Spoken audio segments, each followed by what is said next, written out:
Students, मैं matric class physics की आज आपको चैप्टर नंबर 12 ज्योमेट्रिकल ऑप्टिक्स, ये इसके बारे में मैं आपको न्यूमेरिकल्स करवाऊंगी, जिसे प्रॉब्लम्स भी कहते हैं ये। ठीक है, तो पहले मैं आपको बता दूं कि स्मार्ट सिलेबस में न्यूमेरिकल्स कौन कौन से हैं। ठीक है, 12.1, 12.2, 3, 4, 5, 8, 9, 10 ये स्मार्ट सिलेबस में है। ठीक है, ये आप स्क्रीनशॉट ले लें या फिर अपनी बुक पर निशान लगा लें। उसके अलावा मैं अब 12.1 आपको पढ़ाती हूँ। An object 10.0 centimetre in front of the convex mirror from an image 5.0 centimetre behind the mirror, what is the focal length of the mirror. मतलब कि हमें चीज़ें गिवन भी हैं और फाइंड भी करनी है, फोकल लेंथ इसमें फाइंड करनी है। मैं आपको बता दूं कि इसमें हमें पहले गिवन कौन कौन सी चीज़ें हैं। ठीक है, 12.1 पहले गिवन डाटा। हमेशा कोई भी आपने न्यूमेरिकल करना है गिवन डाटा ज़रूर लिखना है, क्योंकि पेपर में इसके नंबर होते हैं। अब हम कन्वेक्स मिरर में बात कर रहे हैं, तो हमने जो जिस मिरर के कनकेव हो कन्वेक्स हो तो लिख लेना है कि हम कन्वेक्स मिरर के बारे में बात कर रहे हैं अभी, ताकि आपको पता लग जाए कि कन्वेक्स मिरर की बात हो रही है। पहले तो हमें उन्होंने दिया गया डिस्टेंस भी हमें दे दी गई है, इमेज भी दे दी गई है। तो हम लिखते हैं डिस्टेंस हमें दिया गया है, distance of object, distance of object, और डिस्टेंस ऑफ ऑब्जेक्ट हमें दिया गया है, डिस्टेंस ऑफ ऑब्जेक्ट को कहते हैं पी, ये हमारे पास है 10 सेंटीमीटर। उसके बाद डिस्टेंस ऑफ इमेज है, डिस्टेंस ऑफ इमेज है, डिस्टेंस ऑफ इमेज को कहते हैं क्यू।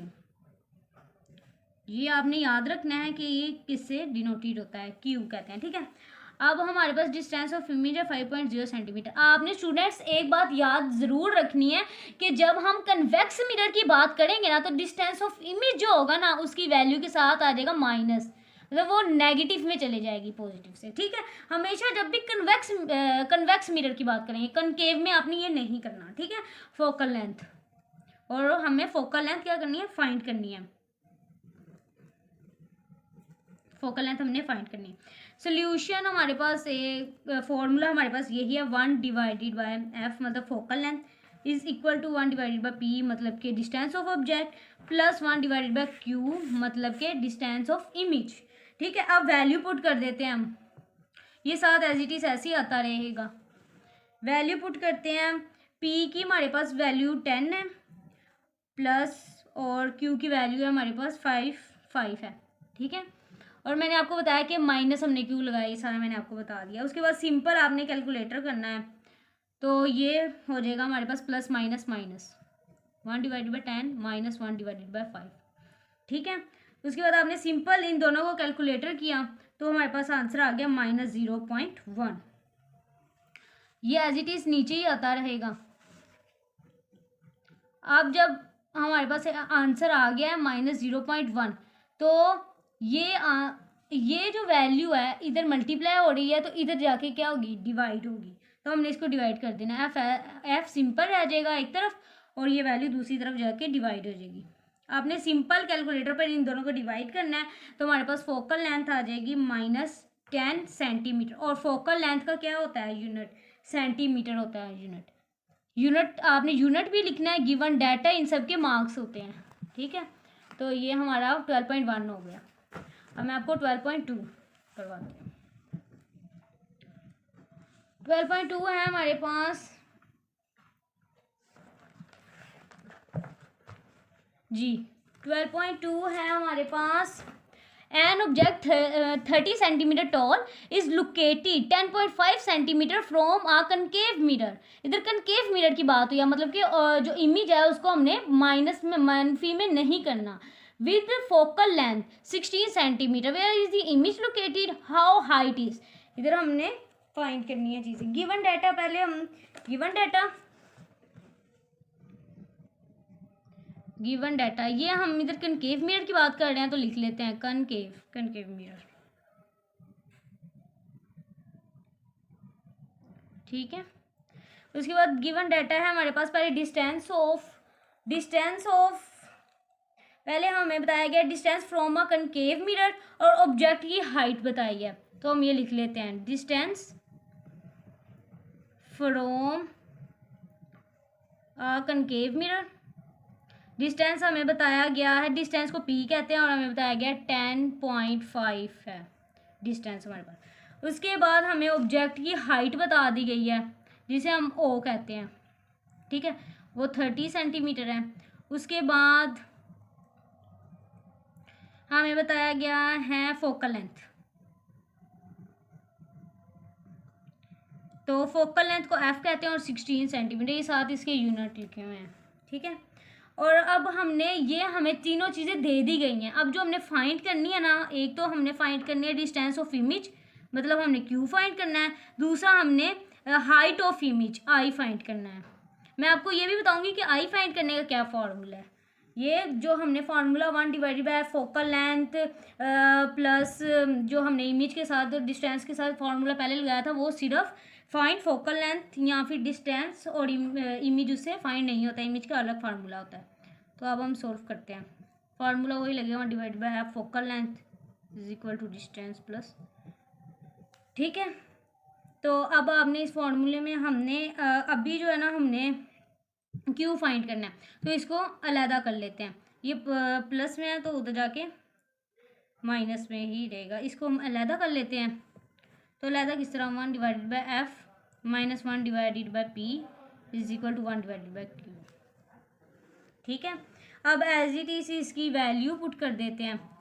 वैल्यू हमारे पास इनकी दे दी गई है। जब हम इनकी वैल्यू पुट करके इसको सिंपल कैलकुलेटर पर करेंगे तो हमारे पास आंसर आ जाएगा -0.0325 is equal to 1 divided by q. तो मैंने आपको बताया था जो इधर मल्टीप्लाई हो रही है उधर जाके डिवाइड हो जाएगी, क्यू सिंपल आ जाएगा और ये डिवाइड होगी, ठीक है। तो इसको आपने कैलकुलेटर पर सिंपल किया तो हमारे पास आंसर आ गया -30.7 सेंटीमीटर, ठीक है। तो ये आंसर आया। और अब हमने क्या फाइंड करना है, दूसरी चीज़ हमारे पास क्या फाइंड करने वाली है, आई फाइंड करनी है, इमेज। तो इसे हमें मैग्नीफिकेशन, ये देखें मैग्नीफिकेशन वाला फॉर्मूला लगाना पड़ेगा। m is equal to I divided by O is equal to p divided q divided by p. तो हमने आई फाइंड करना है, इसको सिंपल रीअरेंज कर लेते हैं, आई को साइड पर आने देना और बाकी वैल्यू को रीअरेंज कर लेते हैं। तो इस तरह जो ओ इधर डिवाइड हो रहा है दूसरी तरफ जाके मल्टीप्लाई हो जाएगा। सिंपल हमने वैल्यू पुट की 30.7, क्यू की वैल्यू पुट की, पी की वैल्यू पुट की और ओ की वैल्यू पुट की, ठीक है। जो क्यू की वैल्यू वो तो हमारे पास निकल आई, पी की वैल्यू हमारे पास थी और ओ की भी थी। तो आंसर हमने सिंपल ही कैलकुलेटर पर किया। पहले इन दोनों को आपने मल्टीप्लाई कर लेना है कैलकुलेटर पर, जो आंसर आएगा उसको आपने इसके साथ डिवाइड कर लेना है 10.5 के साथ। तो हमारे पास आंसर आएगा 87.26 सेंटीमीटर। जो दो चीज़ें हमें फाइंड करने के लिए बताई गई थी, पहले हमें क्यू फाइंड करना था और आई इमेज फाइंड करनी थी। क्यू भी हमने फाइंड कर लिया इस फॉर्मूले के मुताबिक और इसके बाद हमने इमेज भी फाइंड कर ली। अब मैं आपको नेक्स्ट न्यूमेरिकल करवाती हूँ 12.3, ठीक है। 12.3 में हमें कहा गया है कि an object and its image in a concave mirror, इधर भी कनकेव मिरर ही की बात हुई है, are of the same height yet invert when the object is 20 centimetre from the mirror, what is the focal length of the mirror, ठीक है। तो हमें इधर 12.3 में पहले हम गिवन डेटा लिखेंगे।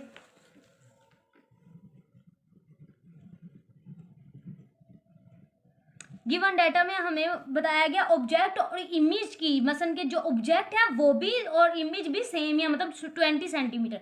तो क्या होगा, ऑब्जेक्ट P हमारे पास 20 सेंटीमीटर है और इमेज मतलब Q वो भी हमारे पास 20 सेंटीमीटर ही है। फाइंड क्या करना है, focal length.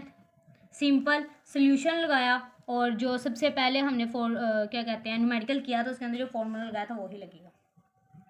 1 divided by f is equal to 1 divided by p plus 1 divided by q. Simple इसमें वैल्यू हमने पुट की, ठीक है। उसके बाद वैल्यू पुट की, ये देखें ये तो आपको रूल पता है ना कि मैथ में भी ये रूल होता है कि जब दो रकमें इस तरह बटे में हो तो हम एलसीएम ले लेते हैं, तो हमने बिल्कुल एलसीएम ही लिया है। उसके बाद ये कैंसिल आउट हुआ तो 1 डिवाइडेड बाय हमारे पास 10 बच गया। अब दो रकमें जब इस तरह की हालत में बीच इज इक्वल टू की इलामत आ जाए तो इसे क्रॉस मल्टीप्लिकेशन करते हैं। तो अब हम इसे क्रॉस मल्टीप्लिकेशन कर लेते हैं, ठीक है। तो हमारे पास आ गया f is equal to 10 centimetre, ठीक है। ये हमने बात किस में की थी, ये हमने की थी कनकेव मिरर में। आपने पहले ही न्यूमेरिकल शुरू करने से पहले ही लिख लेना कि आपने कनकेव मिरर के बारे में बात की थी। तो अब मैं आपको 12.4 करवाती हूँ। Find the focal length of a mirror that forms an image 5.66 centimeter behind the mirror of an object placed at 34.4 centimeter in the front of the mirror. Is the mirror concave or convex? ये कौन सा mirror है आपने बता देना इसमें, ये कौन सा है, ठीक है। पहले तो हमें दिया गया है मिरर, पहले हमें दिया गया है मिरर, इसमें मिरर हमें दिया गया है कन्वेक्स, ठीक है। कन्वेक्स मिरर दिया गया है, तो मैंने आपको बताया था जब कन्वेक्स मिरर दिया जाता है तो कन्वेक्स मिरर में हम इमेज जो होती है उसको नेगेटिव में कर देते हैं, ठीक है। तो गिवन डाटा है हमारे पास, फोकल लेंथ हमें फाइंड करनी है, ठीक है। क्यू हमें दिया गया है, इमेज हमें दी गई है 5.66 सेंटीमीटर। तो मैंने आपको बताया था कि जब कन्वेक्स मिरर की बात हुई है ना तो हमने इसको माइनस में कर देना है, ठीक है। उसके बाद ऑब्जेक्ट हमें दिया गया 34.4 सेंटीमीटर। उन्होंने बताया कि जब इसका आंसर आएगा, अगर इसका आंसर माइनस में आ गया तो ये होगा कन्वेक्स मिरर, अगर पॉजिटिव में आ गया तो होगा कनकेव मिरर। तो हमने बताना है कि कौन सा मिरर है, उन्होंने पूछा उस मिरर कन्वेक्स और कनकेव। तो फॉर्मूला हमने वही वाला फॉर्मूला जो हम लगाते आ रहे हैं, 1 divide by f is equal to 1 divided by p plus 1 divided by q. Simple value put कर दी हमने -5.66, ठीक है। उसके बाद ये दोनों हमने कर दिया 0.029 इज इक्वल टू 0.176, ठीक है। अब इन दोनों को सिंपल कैलकुलेटर पर किया तो हमारे पास आ गया -0.147, ठीक है। अभी उधर जाके डिवाइड हो जाएगा इसके साथ, तो आंसर हमारे पास आ जाएगा, डिवाइड आपने कैलकुलेटर पर कर लेना तो आंसर हमारे पास सेंटीमीटर माइनस में आ गया। तो ये हमारे पास फोकल है, ये है कन्वेक्स मिरर, ठीक है। जब ये माइनस में आ गया तो ये कन्वेक्स मिरर है। तो जी स्टूडेंट्स, आपको मैंने करवा दिया। अब नेक्स्ट न्यूमेरिकल्स में आपको अगली वीडियो में करवाऊंगी। Thank you. बाकी आप हमारे चैनल को सब्सक्राइब कर लें।